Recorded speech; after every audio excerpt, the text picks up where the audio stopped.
तर तुमचे देखील केस माझ्यासारखे पूर्ण ग्रे झालेले आहेत का? एवढा कमी वयामध्ये देखील माझे पूर्ण केस म्हणजे ऑलमोस्ट माझे केस जे आहे ग्रे झालेले आहे. सो मी मोस्टली हिना यूज करते. सो गरमीमध्ये तर हिना बेस्ट आहे. एक तर थंड थंड छान छान वाटतं. बट त्याच्यामुळे काय येतं, ऑरेंज कलर येतो हिनामुळे.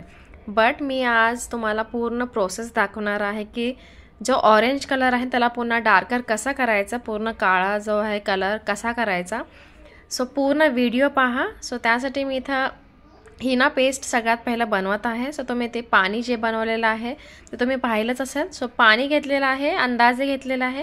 त्याच्यामध्ये मी हिबिस्कस जे की जास्वंद आहे त्याची पानं घेतली. तुमच्याकडे फुलं असतील तुम्ही फुलं टाकली तरी चालेल. थोडेसे मेथीदाणा, थोडे काळे तीळ घेतलेले आहे आणि कढीपत्ता. चांगलं एक 5 मिनिट त्याला उकळी काढून घ्यायची आहे. पाणी थंड करून घ्यायचं आहे आणि त्याच्यानंतर आपल्याला हे जे आहे आपली जी हिना पावडर आहे, मेहंदीची जी पावडर आहे, याच्यामध्ये छान मिक्स करून रात्रभर ठेवायचं आहे. तुमच्याकडे जर टाईम आहे, वेळ आहे तर तुम्ही हे 2 दिवस जे की 2 रात्र देखील ठेवू शकता. सो नेक्स्ट मॉर्निंग काय करायचं, आपल्याला याच्यामध्ये कर्ड आणि कॉफी जे की दही आणि कॉफी पावडर मिक्स करायची आहे. तुम्हाला हवा असेल तुम्ही याच्यामध्ये ॲलोवेरा जेल देखील यूज करू शकता. याने काय होतं, एक जो मेहंदी लावल्यानंतर जे ड्रायनेस येते सो त्याच्यामुळे ही कमी होते. सो तुम्ही ॲलोवेरा जे देखील यूज करू शकता किंवा कर्ड देखील यूज करू शकता. सगळ्यात पहिलं मेहंदी लावायच्या आधी पूर्ण केस व्यवस्थित विंचरून घ्यायचे आहेत आणि त्यानंतर अप्लाय करायची आहे मेहंदी. 3 तास ठेवायची आहे आणि बिना शॅम्पूचे आपले जे हेअर आहेत, जे केस आहेत ते वॉश करून घ्यायचे आहे. तुम्ही बघू शकता बिलकुल देखील ड्रायनेस नाही आलेली. बट जो ऑरेंज कलर जो मेहंदीमुळे येतो तो नक्की आलेला आहे, जो की हा कलर बिलकुलही छान वाटत नाही.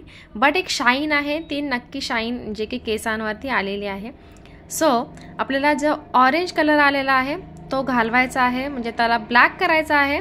तर त्यासाठी घ्यायचा आहे इंडिगो पावडर. नेक्स्ट मॉर्निंग करायचं आहे हे इंडिगो पावडर घ्यायची आहे. याच्यामध्ये गरम पाणी टाकायचं आहे, थंड पाणी नाही वापरायचं, एकदम गरम पाणी वापरायचं आहे. मिक्स करायचं आहे. एक 5 मिनिट ठेवा, नाही ठेवलं तरी चालेल, डायरेक्ट तुम्ही अप्लाय करा पूर्ण केसांवरती. आणि याला 1 ते 2 तास ठेवायचं आहे आणि नंतर पुन्हा बिना शॅम्पूचंच हे केस जे आहेत आपले हे धुवायचे आहेत. 2 दिवस तुम्हाला हे केस असेच ठेवायचे आहेत बिना शॅम्पूचे धुलेले. बिलकुल देखील ड्रायनेस वगैरे काही वाटणार नाही तुम्हाला. आणि 2 दिवसानंतर आपल्याला हे केस शॅम्पूने धुवायचे. आणि तुम्ही बघू शकता पूर्ण केस जे आहेत माझे ते ऑरेंज जे होते ते पूर्ण काळे झालेले आहेत. तुम्ही हे नक्की ट्राय करून पहा. एकदम छान आयुर्वेदिक अशी रेसिपी आहे, नक्की ट्राय करा.